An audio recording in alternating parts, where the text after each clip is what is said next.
So you answered one of my questions. Yeah. And I don't really know on the other clubs, how much to bring it back. Yeah. And how much.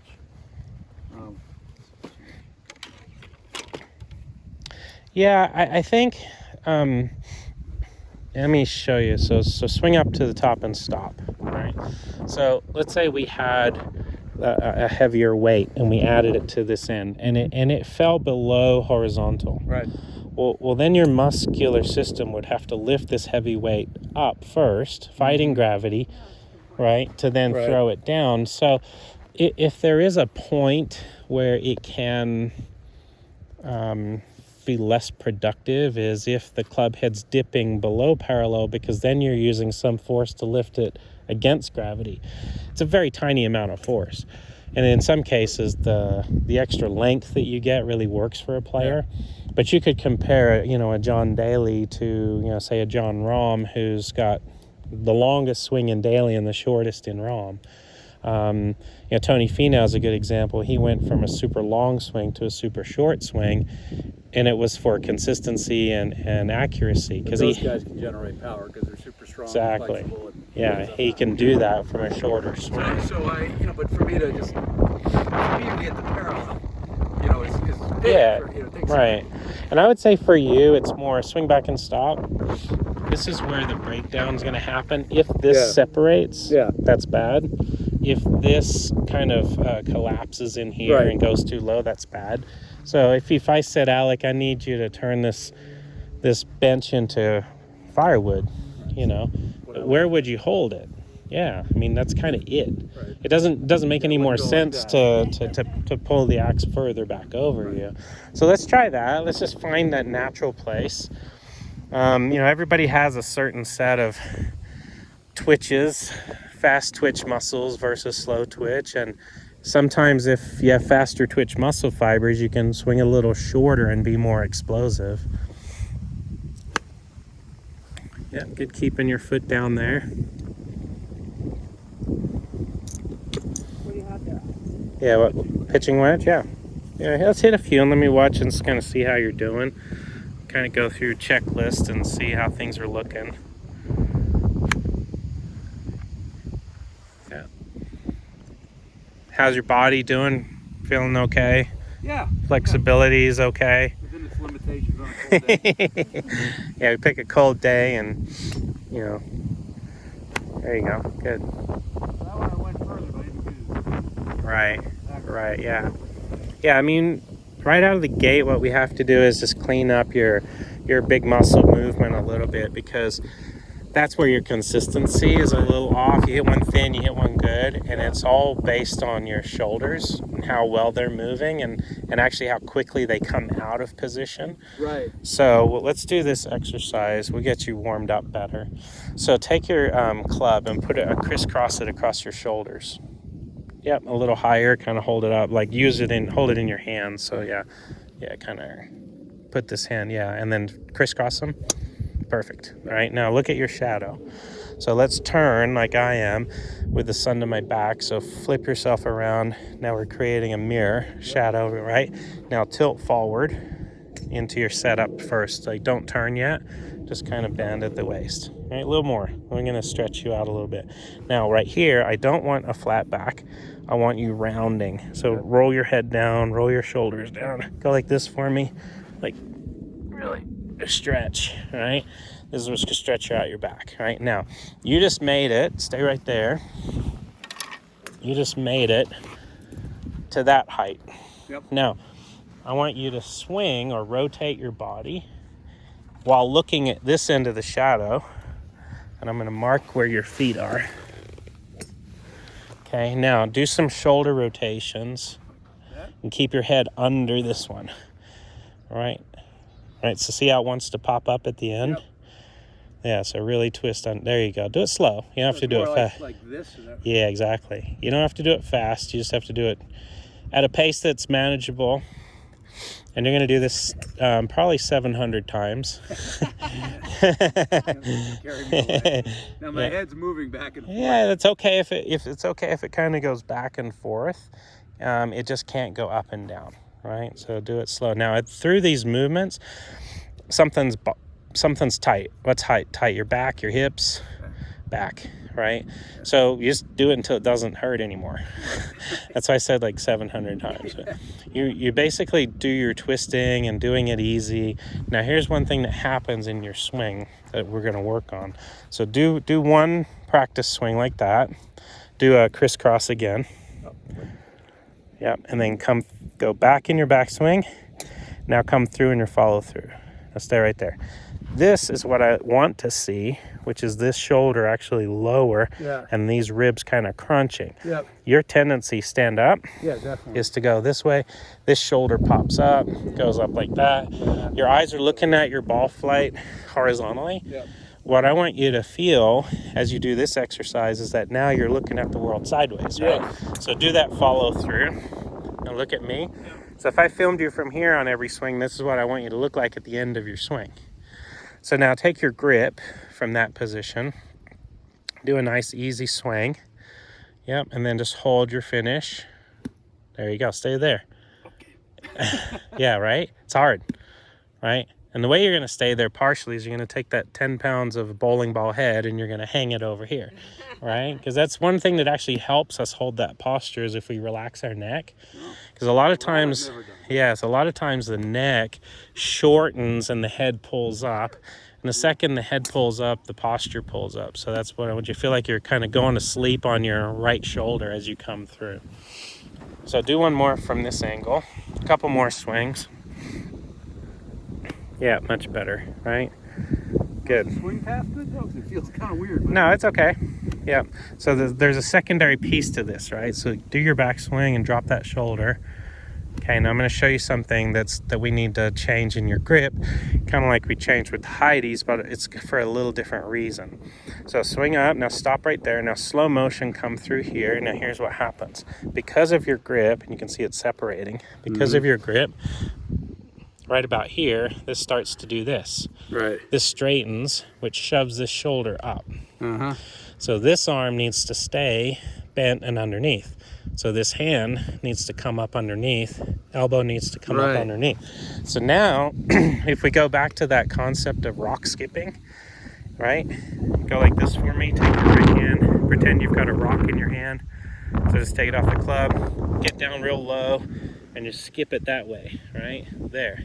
So now you can see what's happening with that right arm. Yeah. It's actually coming through like this, bent. This is the rock. Go ahead and pull me through a little. There. Now drop that shoulder. There. That's what I want you to feel through the ball. There. So what's super important for you, especially if the weather's cold, and we already know you've got the flexibility of that bag stand right there. We've had that conversation already. But as you warm up to hit balls, your priority, like if you had a tee time in an hour from now, you should be in the locker room for the first 50 minutes and then hit balls the last 10 kind of thing.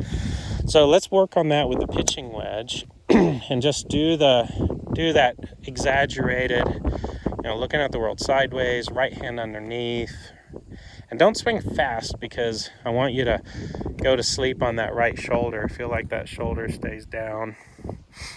Kind of heavy head, right hand under. There you go, good. Now that's a good big body movement I want. The ball took off a little to the right. So what I want is that right hand grip further under. It's so weird. Yeah, it's gonna feel weird, but it looks really good. Yep. And then really work that head and shoulder under. There you go, much better.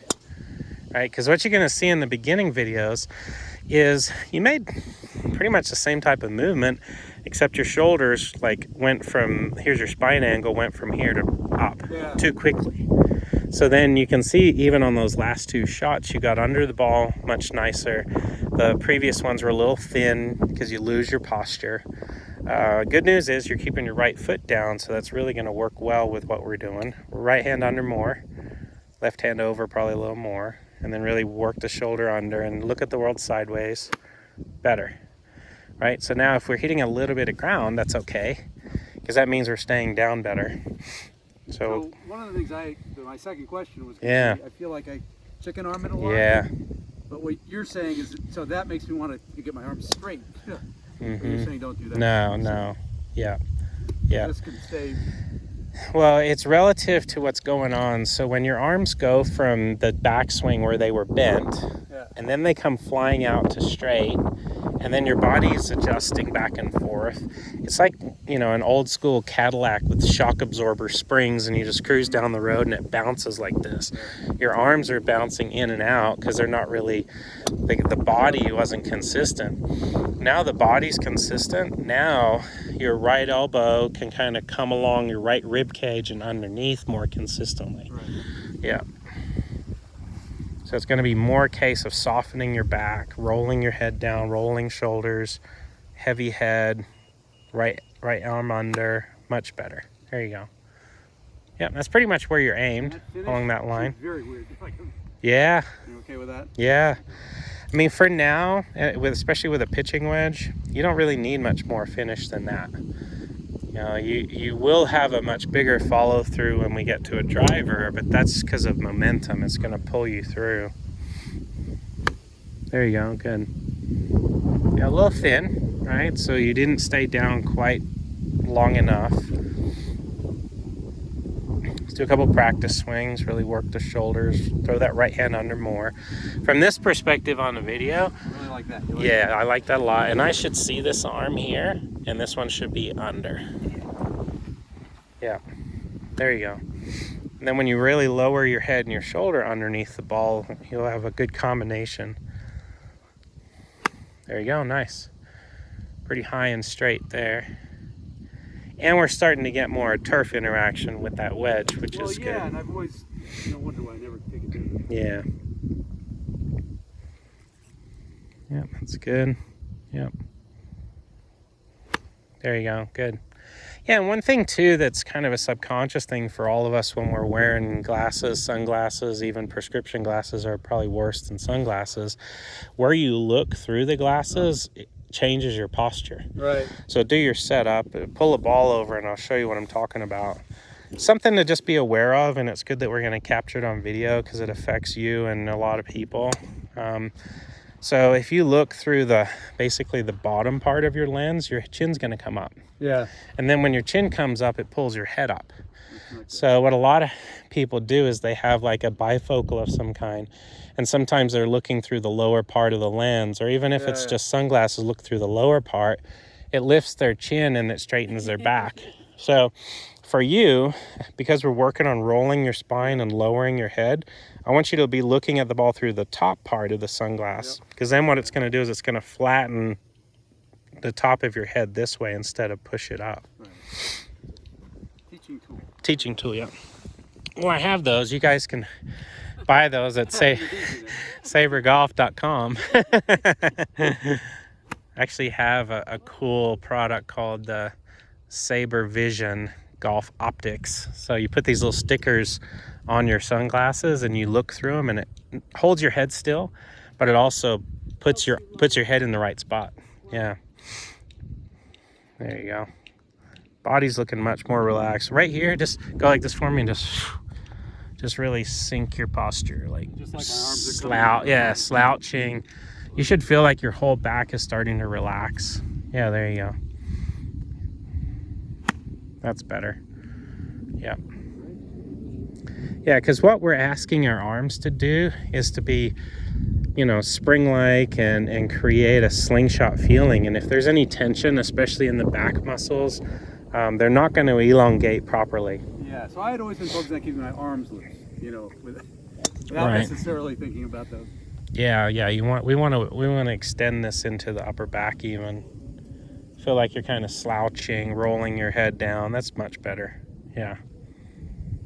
There you go. Really good. Yep. Much more consistent there. Those have been pretty consistent. Very good. All right, so now let's try the driver. Let's see, because we're going to go do opposite end of the spectrum too. So as slouchy and rolled over as the pitching wedge is, we have approximately 7 degrees more vertical with the driver. So it's only 7. So that's like It's like this, Right. right? So if I was you're like this, down here and up. It's not very much. Yeah. Same grip. Yeah. Same grip, and as you go through easy on the first few, and then just make sure it's nice and smooth. Head down, look through the bottom. Yeah, there you go. You're almost looking over your sunglasses a little bit. Yeah. Good. Nice solid strike there.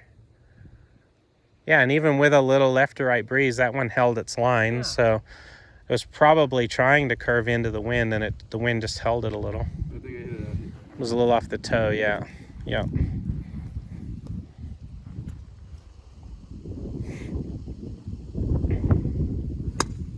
That was good, Heidi. Nice. Yeah, there you go. Making me feel relaxed now. Good. Yeah, that's all right. So what happened was you were probably just a little too close, maybe slightly. My lower body. Well, you might have felt movement, but it was the result of being in the wrong position, right? So you were too bent over, a little too close. So when you come into the driver, I want you to feel like you're really starting up here, right? In the hover, this is soft, relaxed, but yet you're addressing the ball, right? But not the ground. You're addressing the ball. Yep. And then do your turns from there. So stay right there, don't move. That's a perfect example of what not to do. Right? That popped up. And that's why I ground. Like if I have Yeah, and there's a precursor to that, right? So what happened? Well, instead of your head and shoulders dropping under, you probably did like this and like straightened your arm. Yeah. Because you were trying to hit it more with your right arm. You got to get that under feeling first. Yep, stand taller and address the ball. Yep, I like that setup. Much better, much better. Yeah, and your energy there, which we should switch out with Heidi for a few swings on TrackMan and now, and let's switch spots real quick. Let's just see what your speed is. But like I was telling Heidi, the exertion part, the velocity part, or the speed part, can be hands and arms, but we need substance behind that, which is how that body works and as it works underneath. Yeah, so go easy, just get good form. Nice, good form there. Right, so we would blame maybe grip wasn't quite under enough. And it's not that I threw it kind of more like too much like this rather than... No. Yep. Now because you got your posture in so much better position, now we're just going to blame that grip. Because these two things we want to complement. We want the grip under so the shoulder can come under too. Yeah, so exaggerate. Put the right hand, both hands as far under as you can physically do it. And then work your shoulder under. There it is. Look at you. Look at that. Right?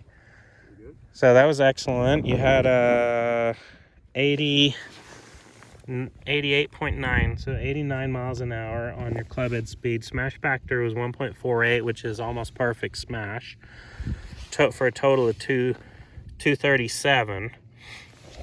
What percentage energy do you think that one was? 75. Good. So let's go a little more. See if we can get a little faster speed from 75%. Good. All right, nice little draw. Let's see here. T-cam flying back there. Yeah, there you go. So you got a little more. So how much more speed do you think you had, percentage-wise? 3%. Okay, so if you went all the way to 92, right? 92, you retained the smash factor, so you went to 250.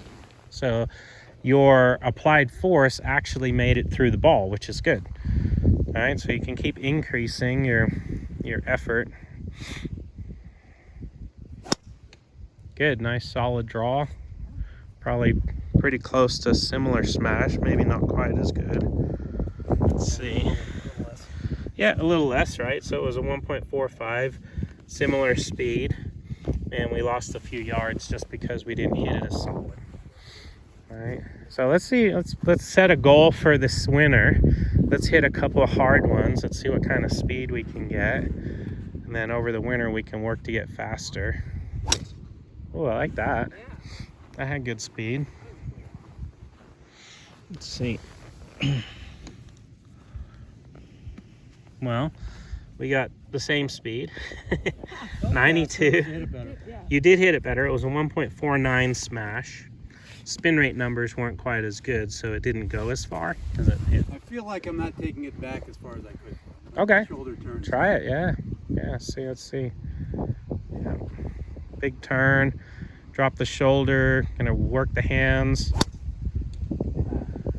Right, so the shoulder didn't come as much under as it did around. Yeah. Yeah. Let's see what your speed was. 94, so it was a little faster. So Heidi, your goal is going to be like 75, and Alex is going to be probably 100. See if we can get him back to 100. Oh, that's terrible.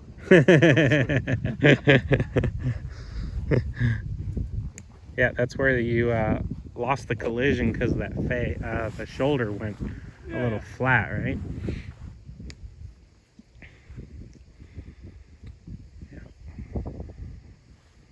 Lower that head a little for me. There you go.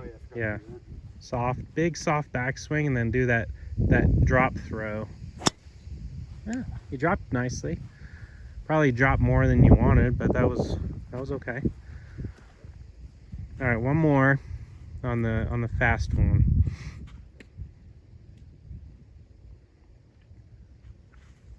Do a practice swing and let's give a fast practice swing and then step up. There you go. Now step up and let's go fast on this one. There you go. Nice little. But look at that. That was a 1.49 smash, so very solid from a 90 mile an hour. Right? Produced your second longest distance. So that's the difference between hitting it solid versus hitting it fast. Right? I mean, you got to 94. 95 should be pretty easily doable on a normal warmer day than a cold day like today. Yeah, I've only done this inside, so I got to 100. That's why I didn't know it, but that's right. And that's when you're just trying to kill it. Yeah, and that's where like what you do over the winter is you train for 100, but then if you came out next season and let's say you were averaging 96, 97, you go beyond what you're playing. Like when I do this, I'm at 122 when I'm swinging fast. Yep.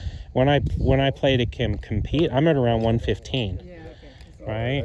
Now on occasion I might hit one at 117 or 119 just because I've got to try to carry a bunker or something like that. It was a great game though. You train for fast and then you come back. So yeah, their defense. Let's kind of review everything. So the main thing was we had to get you over here looking at your shadow stretching, right? Mm-hmm. Yep.